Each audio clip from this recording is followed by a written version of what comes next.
ಮೇಕೆದಾಟು ಬಗ್ಗೆ ಕರ್ನಾಟಕ ತಮಿಳುನಾಡು ಮಧ್ಯೆ ಸಂಧಾನ ಸೂತ್ರ.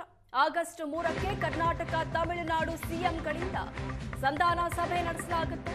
ವಿಧಾನಸೌಧದ ಸಮ್ಮೇಳನ ಸಭಾಂಗಣದಲ್ಲಿ ಎರಡು ರಾಜ್ಯಗಳ ಮಧ್ಯೆ ಸಭೆಯಾಗಲಿದೆ. ಮೇಕೆದಾಟು ಬಳಿ ಜಲಾಶಯ ನಿರ್ಮಾಣಕ್ಕೆ ತಮಿಳುನಾಡು ವಿರೋಧ ವ್ಯಕ್ತಪಡಿಸಿದೆ.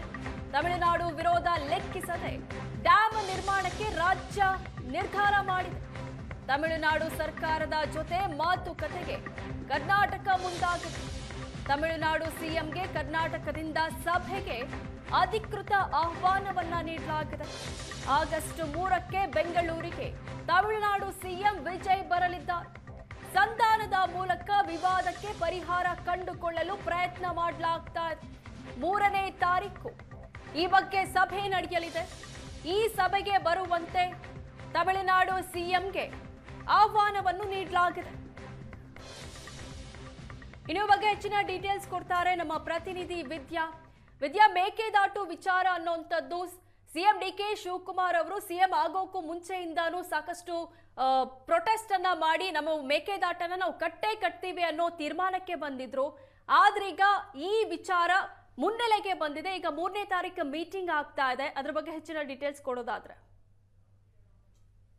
ವಿನುತಾ, ಈ ಹಿಂದೆಯಿಂದಲೂ ಕೂಡ ಎರಡು ವಿಚಾರವಾಗಿ ತಮಿಳುನಾಡು ಮತ್ತು ಕರ್ನಾಟಕದ ನಡುವೆ ಜಟಾಪಟಿ ನಡೀತಾ ಇದೆ. ಒಂದು ಕಾವೇರಿ ನೀರಿನ ವಿಚಾರ, ಇನ್ನೊಂದು ಮೇಕೆದಾಟು ಅಣೆಕಟ್ಟು ಕಟ್ಟುವಂತಹ ವಿಚಾರ.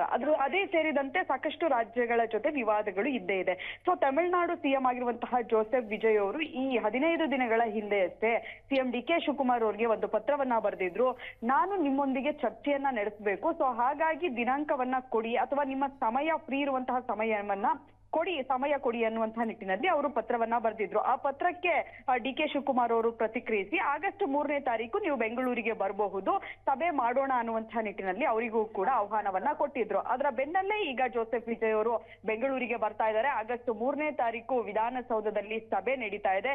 ಸೊ ಈ ಸಭೆಯಲ್ಲಿ ಪ್ರಮುಖವಾಗಿ ಕಾವೇರಿ ನೀರಿನ ವಿವಾದ ಇರಬಹುದು, ಅದರ ಜೊತೆಗೆ ಮೇಕೆದಾಟು ಅಣೆಕಟ್ಟನ್ನ ಕಟ್ಟುವಂತಹ ವಿಚಾರವಾಗಿಯೂ ಕೂಡ ಚರ್ಚೆಗಳನ್ನ ಮಾಡ್ತಾರೆ. ಸಾಕಷ್ಟು ವಿವಾದಗಳು ಇದೆ. ಅದರ ಜೊತೆಗೆ ತಮಿಳುನಾಡಲ್ಲೂ ಕೂಡ ಪ್ರತಿಪಕ್ಷಗಳು ಕೂಡ ಆಡಳಿತ ಪಕ್ಷವನ್ನ ತರಾಟೆಗೆ ತೆಗೆದುಕೊಳ್ತಾ ಇದ್ದಾರೆ ಈ ವಿಚಾರವಾಗಿ. ಸೊ ಹೀಗಾಗಿ ಎಲ್ಲಾ ರೀತಿಯಾದಂತಹ ಮಾತುಕತೆಯನ್ನ ನಡೆಸೋದಿಕ್ಕೆ ಜೋಸೆಫ್ ವಿಜಯ್ ಅವರು ಬರ್ತಾ ಇರುವಂತದ್ದು. ಸೊ ಈ ಸಭೆ ಮಹತ್ವವನ್ನ ಪಡೆದುಕೊಳ್ಳುತ್ತೆ. ಈ ಸಭೆಯಲ್ಲಿ ಏನೆಲ್ಲ ನಿರ್ಧಾರಗಳಾಗತ್ತೆ ಅನ್ನುವಂಥದ್ದು ಕೂಡ ಪ್ರಮುಖವಾಗಿ ನಾವು ಗಮನ ಹರಿಸಬೇಕಾಗತ್ತೆ. ಯಾಕಂದ್ರೆ ಆ ನಿರ್ಧಾರಗಳ ಮೇಲೆ ಇಲ್ಲಿನ ಮಂಡ್ಯ ಇರಬಹುದು, ಈ ಭಾಗದ ಕಾವೇರಿ ನೀರನ್ನ ಯಾರೆಲ್ಲ ನಂಬ್ಕೊಂಡಿದ್ದಾರೆ, ಕಾವೇರಿ ನೀರಿನಿಂದ ಯಾರೆಲ್ಲ ಬೆಳೆಗಳನ್ನ ಬೆಳೀತಾ ಇದ್ದಾರೆ, ಸೊ ಅಂತವರಿಗೆ ಎಷ್ಟು ಎಫೆಕ್ಟ್ ಆಗುತ್ತೆ ಇವರು ತೆಗೆದುಕೊಳ್ಳುವಂತಹ ನಿರ್ಧಾರಗಳು ಅನ್ನುವಂಥದ್ದು ಕೂಡ ಪ್ರಮುಖ ಆಗತ್ತೆ. ಅದರ ಜೊತೆಗೆ ಮೇಕೆದಾಟು ಮಾಡ್ತಾ ಇರೋದು ಯಾಕೆ, ಮೇಕೆದಾಟು ಅಣೆಕಟ್ಟನ್ನ ಕಟ್ಟಿದ್ರೆ ಎಷ್ಟು ಉಪಯೋಗ ಆಗತ್ತೆ ಅನ್ನುವಂತಹ ಮನವರಿಕೆಯನ್ನ ಕೂಡ ತಮಿಳುನಾಡು ಸಿಎಂಗೆ ಡಿಕೆ ಶಿವಕುಮಾರ್ ಅವರು ಮಾಡ್ಕೊಳ್ಳುವಂತಹ ಸಾಧ್ಯತೆ ಇದೆ. ಸೊ ಹೀಗಾಗಿಯೇ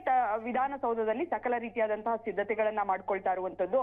ಸೊ ಸೋಮವಾರ ನಡೆಯುವಂತಹ ಸಭೆಯಲ್ಲಿ ವಿಜಯ್ ಸೇರಿದಂತೆ ಅಧಿಕಾರಿಗಳು ಕೂಡ ಭಾಗಿಯಾಗುವಂತಹ ಸಾಧ್ಯತೆ ಇದೆ. ಸೊ ಆ ಸಂದರ್ಭದಲ್ಲಿ ತಮಿಳುನಾಡಿನ ವಾದ ಏನು, ಅದರ ಜೊತೆಗೆ ಕರ್ನಾಟಕದ ವಾದ ಏನು, ಇವೆರಡರ ವಿಚಾರವಾಗಿಯೂ ಕೂಡ ಚರ್ಚೆ ನಡೆಯುತ್ತೆ. ಸೊ ಆ ಚರ್ಚೆಯ ಔಟ್ಪುಟ್ ಏನು ಅನ್ನುವಂಥದ್ದು ಪ್ರಮುಖವಾಗುತ್ತೆ. ಸೊ ಔಟ್ಪುಟ್ ಆಗಸ್ಟ್ 3ನೇ ತಾರೀಕಿಗೆ ಬರಬೇಕು. ಸೊ ಔಟ್ಪುಟ್ ನ ಮೇಲೆ ಏನೆಲ್ಲ ನಿರ್ಧಾರಗಳಾಗುತ್ತೆ ಅನ್ನುವಂಥದ್ದು ಈಗ ಸದ್ಯಕ್ಕಿರುವಂತಹ ಕುತೂಹಲ. ಥ್ಯಾಂಕ್ ಯು ವಿದ್ಯಾ, ನಿಮ್ಮೆಲ್ಲ ಡೀಟೇಲ್ಸ್ಗೆ.